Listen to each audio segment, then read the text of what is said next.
100 preguntas y respuestas para comprender el conflicto colombiano es un espacio para divulgar el conocimiento histórico y promover el sano debate.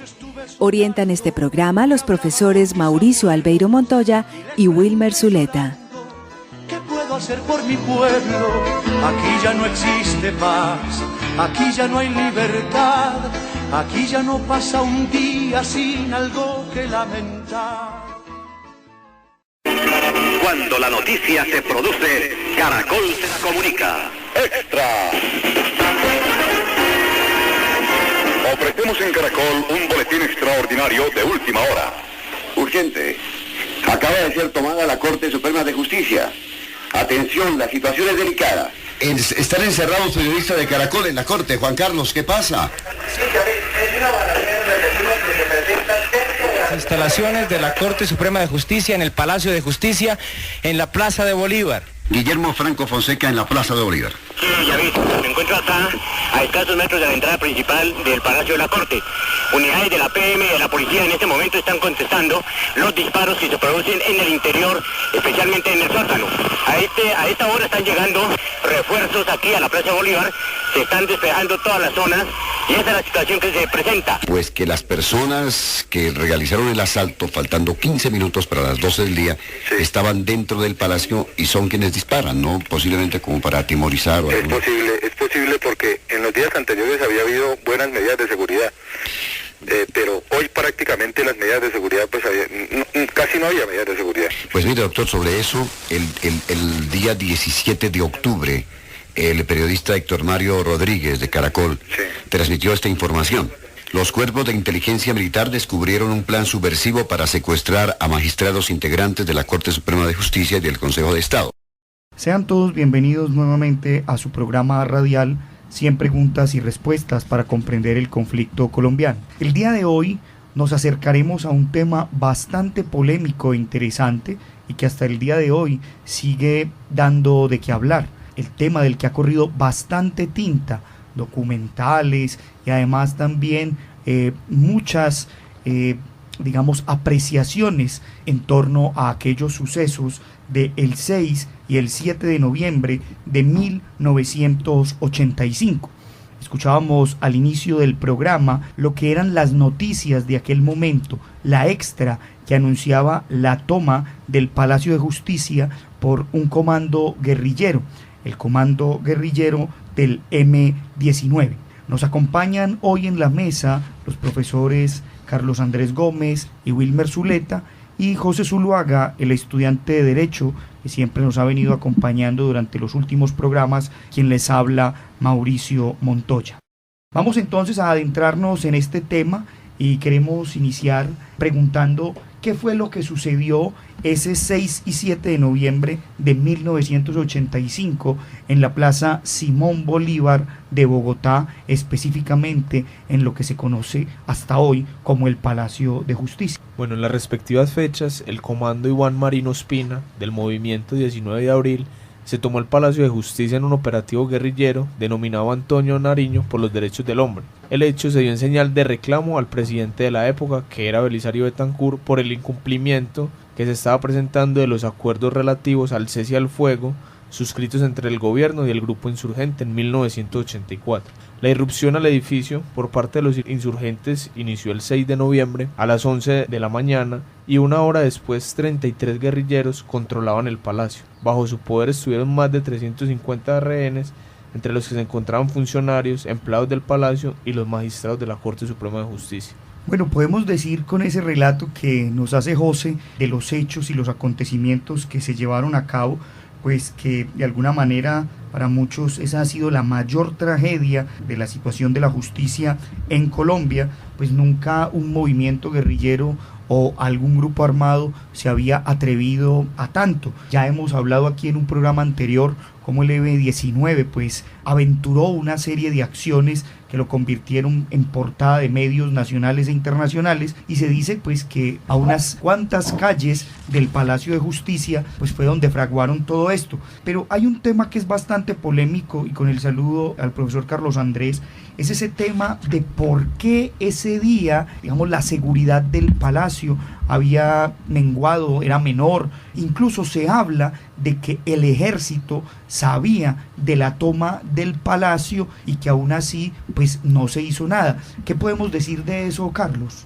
Bueno, hay un informe que está en el decreto 3300 de 1985, y uno de sus aspectos es que había o existía una amenaza directa del M-19 relativa a la toma del palacio, y pues, como ya usted señalaba, profesor, un conocimiento público de los planes de preparación, organización y ejecución de la misma. Al respecto, existe también una noticia de octubre de 1985, según la cual el Comando General de las Fuerzas Militares de Colombia había recibido una carta anónima en los siguientes términos, y cito: el M-19 planea tomarse el edificio de la Corte Suprema de Justicia el jueves 17 de octubre, cuando los magistrados estén reunidos, tomándolos como rehenes al estilo Embajada de Santo Domingo.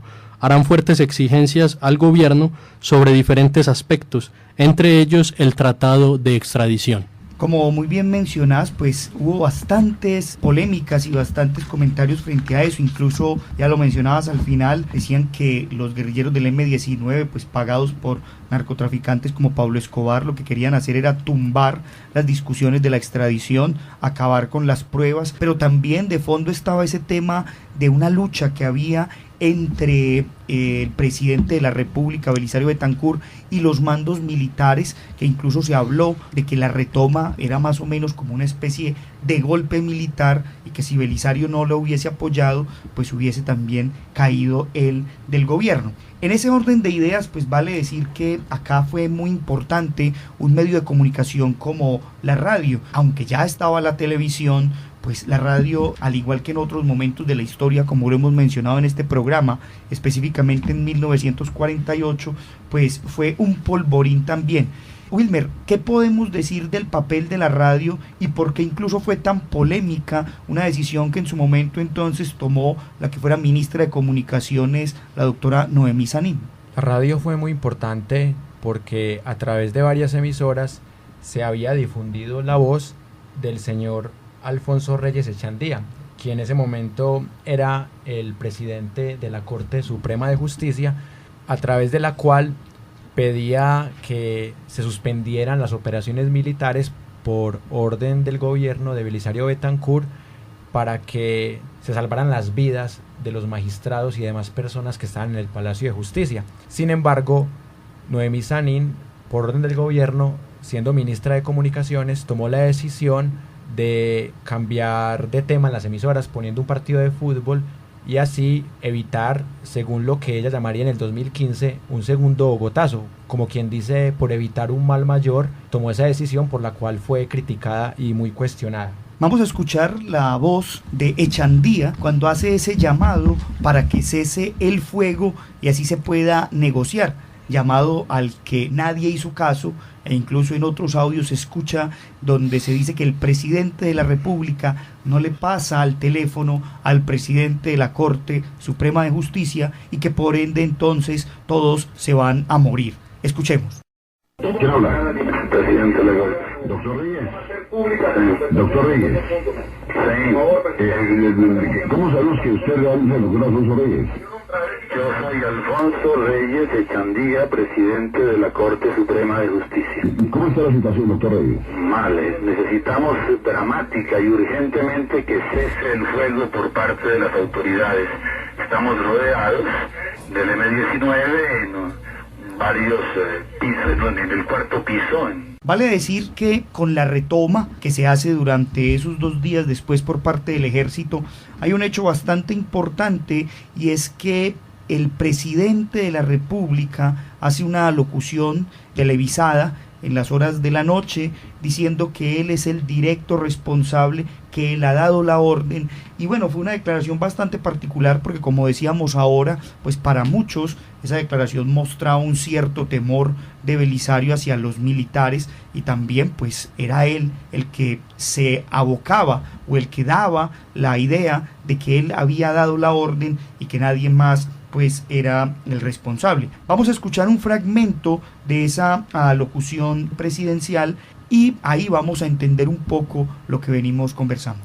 Inmensa responsabilidad la asumió el presidente de la República, que para bien o para mal suyo estuvo tomando personalmente las decisiones, dando personalmente las órdenes respectivas, teniendo el control absoluto de la situación, de manera que lo que se hizo para encontrar una salida dentro de la ley fue por cuenta suya, por cuenta del presidente de la República. Escuchábamos ahí la voz de Belisario Betancur haciendo pues responsable sus decisiones en torno a lo que había pasado en la retoma del palacio. Bueno, hay que decir aquí que hubo un informe muy importante. El presidente Belisario Betancur, semanas después, lideró a partir de un decreto, el 3300 de 1985, la idea de que se hiciera una comisión de investigación y que esa comisión de investigación pues sacara unas conclusiones en torno a lo que había pasado en el palacio.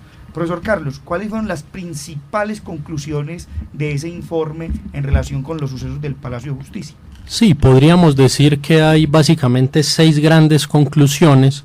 La primera es que el M-19 fue el único y exclusivo responsable de la toma del palacio y que fue llevada a cabo a través de la ejecución de la operación Antonio Nariño por los derechos del hombre bajo el comando de Luis Otero Cifuentes, militante del M-19. En segundo lugar, y pese a indicios que así lo sugerían, profesor Mauricio, se concluye que no existió evidencia clara sobre la participación de ningún grupo narcotraficante en los hechos de la toma del palacio. Esto en referencia y en relación al presunto papel de Pablo Escobar y el cartel de Medellín, pues este informe lo dejaba de lado o lo negaba. En tercer lugar, que existieron circunstancias altamente considerables que sugerían un temor justificado sobre un posible ataque al palacio, que lo comentábamos anteriormente, y que fueron conocidas previamente por autoridades estatales. Sin embargo, no se otorgó la importancia debida a esta carta que el mismo M-19 dirigió al Comando General de las Fuerzas Militares. Este evento ha llevado incluso a calificar el ataque al Palacio de Justicia como una toma anunciada. En cuarto lugar, se dice en el informe que el gobierno nacional tenía el deber de proteger y ofrecer seguridad a los magistrados, sobre todo pues existiendo sospechas de amenazas latentes contra sus vidas, contra su honra y contra sus bienes. Esta obligación se tornó claramente insatisfecha si tenemos en cuenta lo que podría llamarse una inadecuada custodia y servicio de seguridad que padecieron los honorables magistrados víctimas del ataque en noviembre de 1985. La penúltima gran conclusión de este informe, que se publicó en 1986, es que en efecto el gobierno nacional, liderado pues por Belisario Betancur Cuartas, conservador, fue quien ordenó la intervención de la fuerza pública en aras de recuperar el control sobre el Palacio de Justicia y restablecer el orden, manteniendo, valga decirlo, su negativa a entablar una negociación con el M-19, dados los peligros que ello podría generar al orden jurídico y constitucional. Esta posición de Belisario Betancur, según el tribunal, en nada constituiría una irregularidad legal, y pese a la posición sostenida por el tribunal en sus conclusiones, la forma como Belisario Betancur afrontó estos hechos de la toma y retoma del Palacio de Justicia fue reprochada al punto que en la comisión de acusaciones cursaron 2 denuncias en su contra. Por último, la sexta gran conclusión establece la existencia de conductas irregulares de algunos miembros de las fuerzas militares relacionadas directamente con la desaparición de personas, que fue el asunto quizá más grave de este capítulo de la historia nacional. Fueron también ejecuciones extrajudiciales y maltratos ejercidos contra algunos inocentes liberados del palacio durante la toma, y que deberían ser objeto de juzgamiento por parte de la justicia penal militar. Bueno, sumado a eso y esas conclusiones que muy bien reseña el profesor Carlos, vale decir que sobre el Palacio pues ha corrido mucha tinta, como decíamos al inicio de este programa, y tanto informes judiciales como de comisiones, pero también han existido informes que podríamos decir son novelados, periodísticos, y que de alguna manera pues han tratado de escudriñar sobre lo que pueden ser los hechos verdaderos de este acontecimiento. Tenemos textos famosos como El Palacio sin Máscara de Germán Castro Caicedo, Noches de Humo de Olga Bejar, El Palacio de Justicia de Ana Carrigan y muchos otros textos que han sido pues fruto de polémicas, como el de el exmilitar Plazas Vega, un texto titulado Desaparecidos, El negocio del dolor. Mencionamos esos porque algunos de ellos pues siguen siendo fruto de discusión y han mantenido pues una interesante polémica no solo en los medios sino también en el ámbito académico. Pero vale decir que 20 años después del acontecimiento del que hoy estamos hablando, surgió por iniciativa de algunos magistrados de la Corte como hacer una especie de comisión de la verdad que tratara de resignificar estos hechos, además también de repensarlos. José, ¿qué fue esa comisión? ¿Quiénes la dirigían? ¿Y cuáles fueron las conclusiones que sacaron? Bueno, la comisión está conformada por los magistrados Jorge Aníbal Gómez Gallego, José Roberto Herrera y Nilson Pinilla Pinilla. Esto era con el fin de aportar la verdad histórica y, más que finalidades jurídicas, tenía unas finalidades éticas, históricas y académicas. La comisión como tal no tuvo un financiamiento estatal, sino que se valió de investigadores relevantes.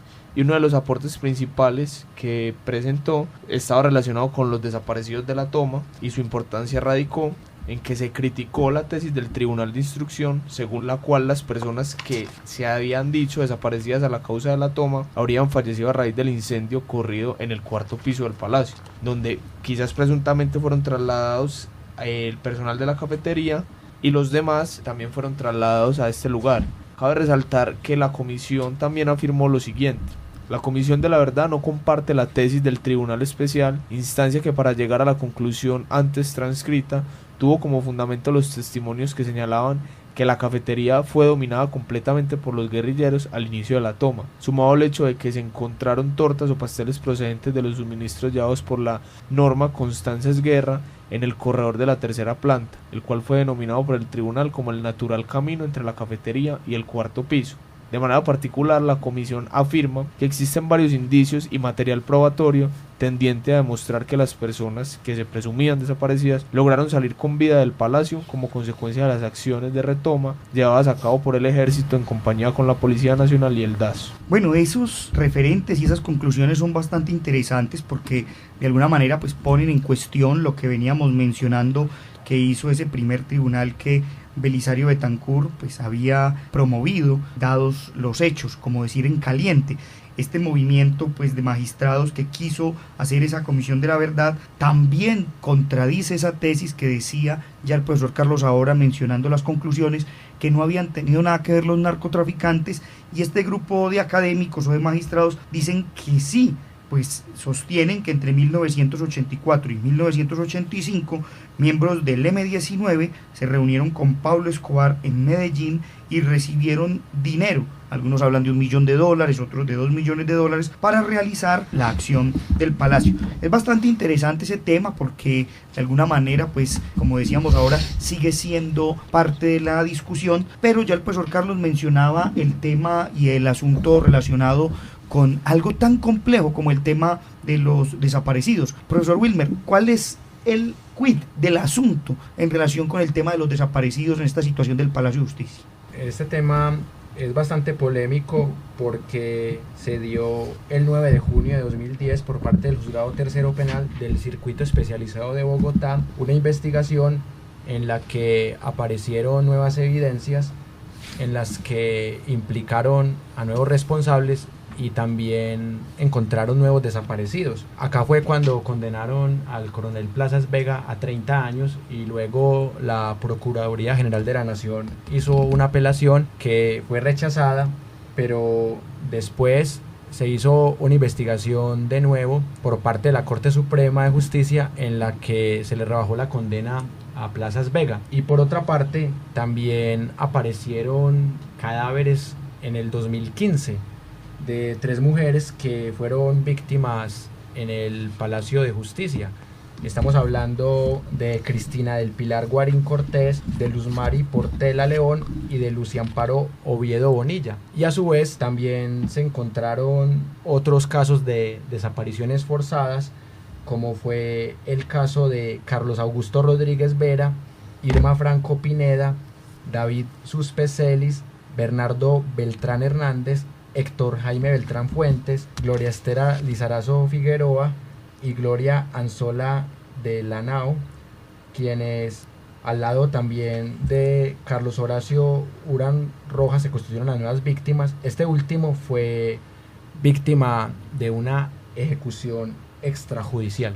Bueno, con todo eso que menciona Wilmer, vale decir pues que al día de hoy, en el año en que realizamos este programa, pues muchos medios de comunicación, investigaciones particulares y públicas, pues han tomado ese tema de los desaparecidos. Muchos siguen desaparecidos, otros han dado razón de ellos y de lo que fue su situación. Vale decir que el tema de los militares aquí es muy importante, porque como ya lo mencionaba el profesor Wilmer, pues tanto al coronel Plazas Vega como al general Jesús Armando Arias Cabrales, que era quien estaba encargado de la retoma del palacio, pues se les condenó.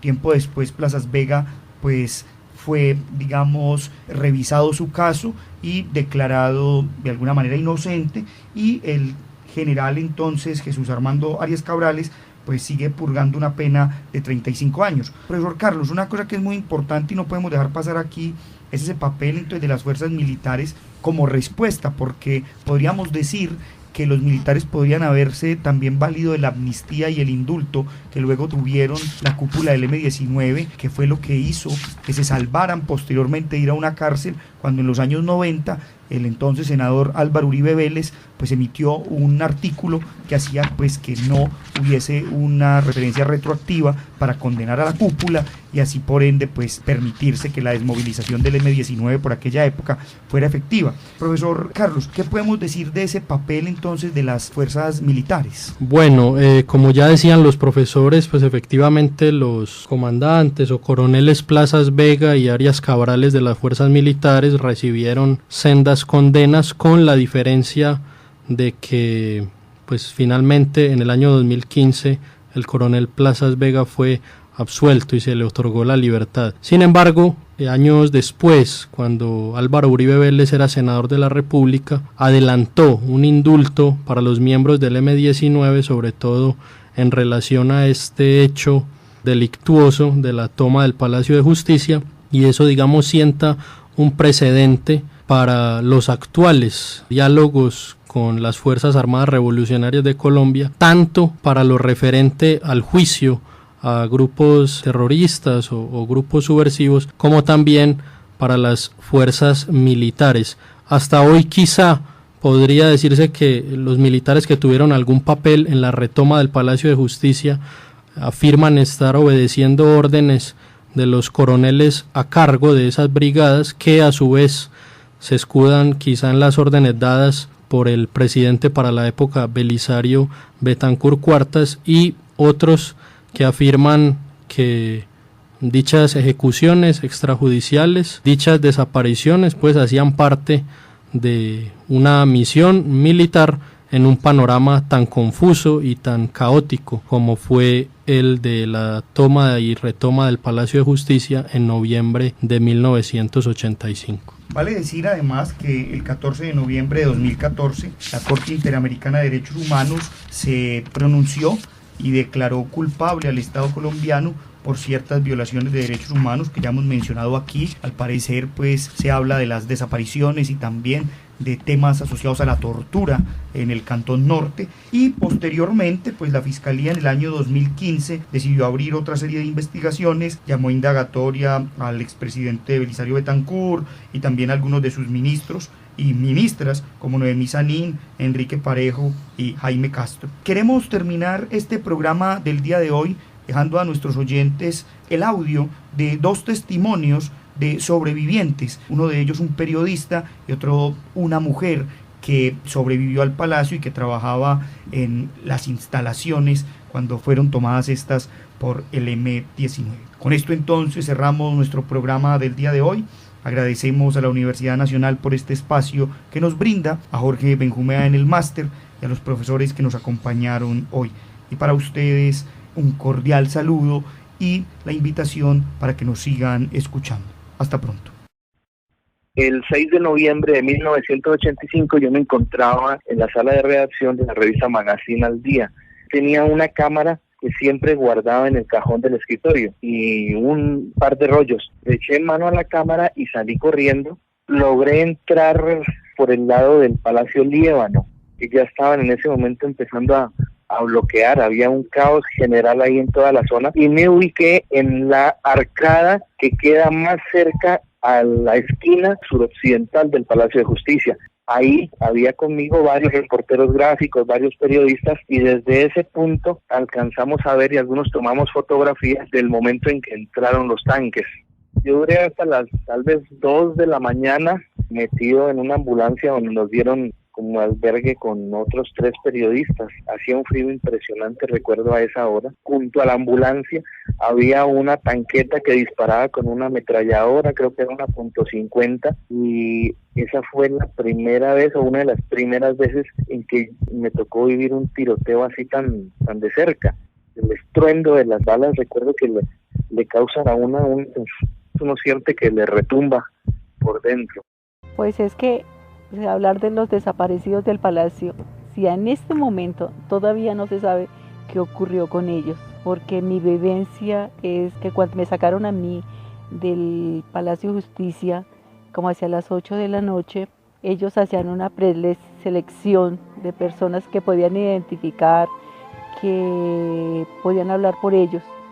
En el momento en que llegué a la Casa del Florero, pues se nos hacían una serie de interrogatorios y pues yo no tenía documentos en ese momento. Me llevaron a un patio donde estaban otras personas que estaban en las mismas condiciones que me estaba pasando a mí, que no tenían documentos. Como a los 15 días de alguna de esas personas que estaban conmigo en ese patio, eran unas de las desaparecidas.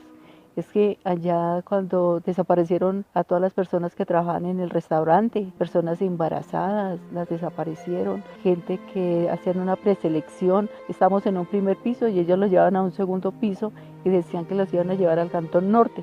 Y en este momento nosotros todavía no sabemos qué pasó con ellos, por eso es muy difícil hablar de los desaparecidos.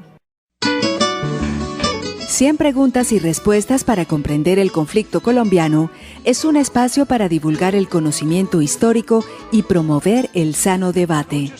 Orientan este programa los profesores Mauricio Albeiro Montoya y Wilmer Zuleta. ¿Qué puedo hacer por mi pueblo? Aquí ya no existe paz, aquí ya no hay libertad, aquí ya no pasa un día sin algo que lamentar.